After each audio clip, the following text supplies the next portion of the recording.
¿A dónde iré lejos de tu aliento? ¿A dónde escaparé de tu mirada?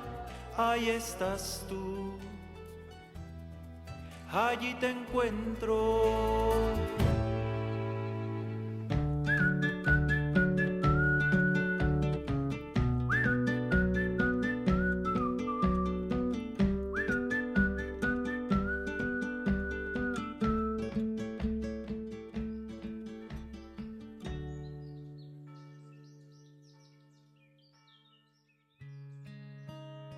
Hola, ¿cómo están? Soy el Padre Miguel Gutiérrez Jaime. Estoy en la parroquia del Sagrado Corazón de Jesús, en la colonia México 86 del municipio de Atizapán. El día de hoy meditamos el Evangelio de Mateo, que va el capítulo 17, del versículo 14 al versículo 20. Del Santo Evangelio según San Mateo.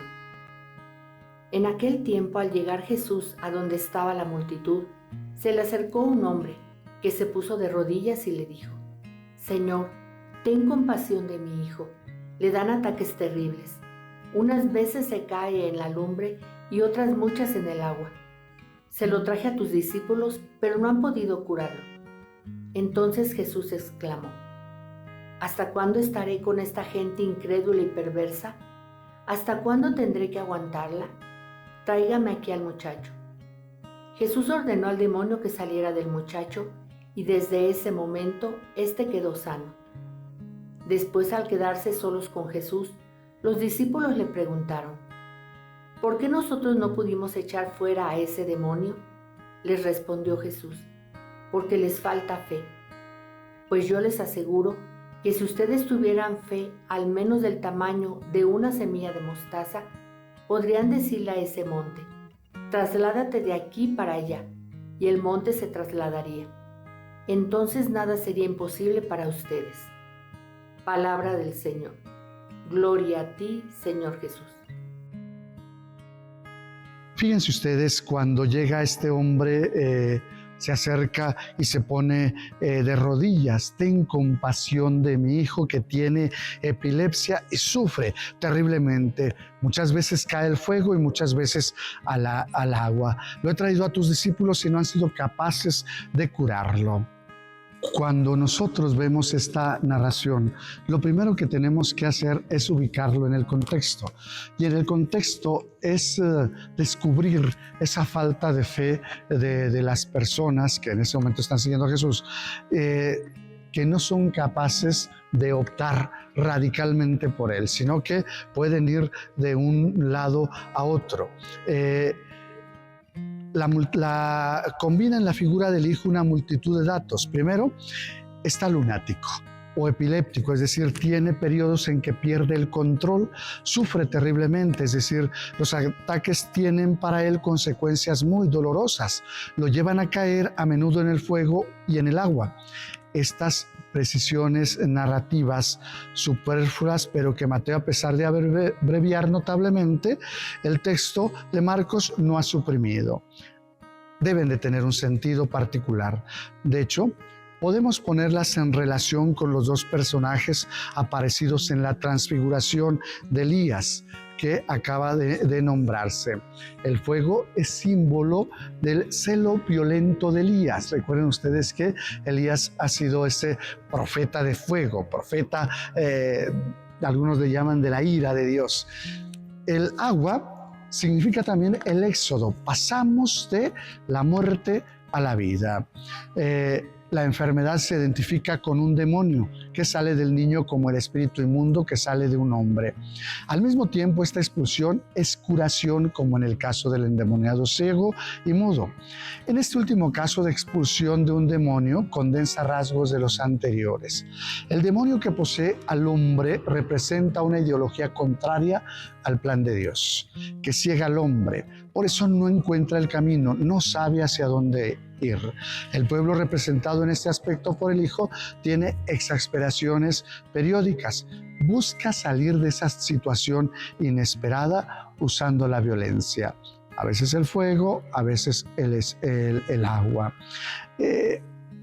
Es ahí donde Jesús se impacienta y dice, esta generación sin fe y pervertida, ¿hasta cuándo tendré que estar con ustedes? Los discípulos que siguen con la idea de los hombres, es decir, profesan aún el mesianismo de los letrados, no son capaces de liberar al pueblo. Todavía los discípulos siguen pensando en que en que Jesús es un Mesías con el arma, con la violencia, y todavía no se liberan. Por eso este hombre que manifiesta como endemoniado no es otra cosa sino la ideología que se posesiona de los discípulos, que se posesiona de la gente y que trata de hacer que Jesús sea como ellos quieren. De tal manera que cuando Jesús los desconcierta, no saben hacia dónde ir. Esto es lo que nos dice el Evangelio. Yo quisiera hacer una aplicación que he hecho en estos tiempos, hablándoles a los papás de los niños del catecismo. Yo creo que los papás tendrían que tener una visión clara de lo que es nuestra fe, para que entonces les pudiéramos orientar a nuestros hijos. ¿Cuántos de nosotros es por nuestra fe incrédula que tenemos a nuestros hijos que tampoco saben hacia dónde ir? ¿Quiénes de ustedes asumen la responsabilidad para llevar a los hijos a misa?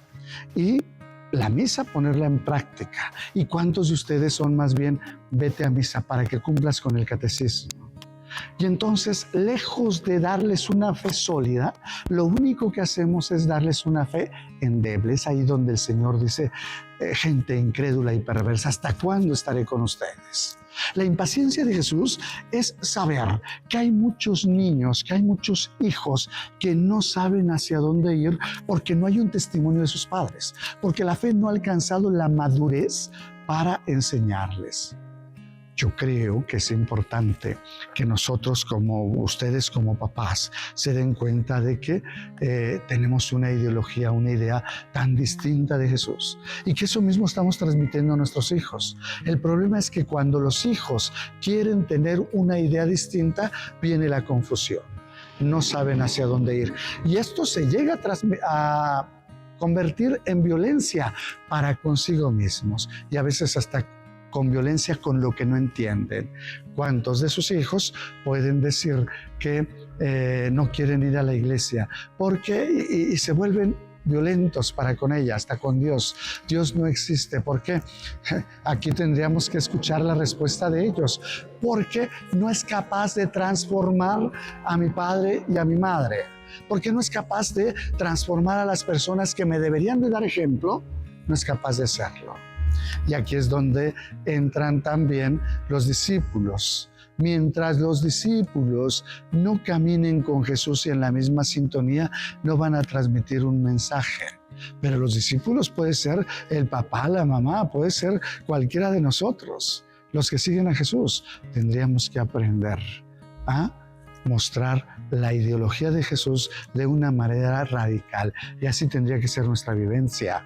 Porque si no, entonces lo único que estamos haciendo es confundir a los que nos miran. Y estoy hablando también desde los sacerdotes. Si nosotros sacerdotes no somos radicales en el testimonio y en el amor a Jesús, entonces nuestros fieles se permiten cosas que llega un momento cuando alguien llegue y les exija radicalidad en su testimonio, no saben qué decir, no saben hacia dónde ir. Y vuelvo a decirles, a veces esto se convierte en violencia para aquello que yo quisiera, que me diera un testimonio, que me diera una orientación, que tuviera una fe firme, sin embargo, no la tiene. Esta es la impaciencia de Jesús. ¿Hasta cuándo estaré con ustedes? ¿Hasta cuándo? Porque ¿hasta cuándo tendrán esa fe que testimonié mi vida? ¿Hasta cuándo tendrán esa fe que tengan la confianza en que yo voy a estar con ustedes y que les voy a liberar de cualquier acechanza del enemigo? ¿Hasta cuándo voy a estar con ustedes para que confíen plenamente que mientras caminen conmigo no les faltará nada y yo estaré con ustedes para defenderlos de cualquier acechanza del enemigo? Eso es lo que tendríamos que entender el día de hoy y no dejarnos poseer por esos demonios de la incredulidad o demonios de la indecisión, simplemente por no darle la confianza y la credibilidad a Dios. Vamos pues a poner en práctica este Evangelio y vamos a pedirle al Señor que nos libere también de esta incredulidad y creamos firmemente en Él y eso transmitamos a los demás, de tal manera que no generemos confusión. Y yo le pido también al Señor que a mí me dé coherencia como sacerdote para que no meta o no ponga en confusión a las personas que me escuchan. Que Dios los siga colmando de bendiciones. El Señor esté con ustedes y con tu espíritu. Y la bendición de Dios Todopoderoso, Padre, Hijo y Espíritu Santo, descienda sobre ustedes y permanezca para siempre. Amén.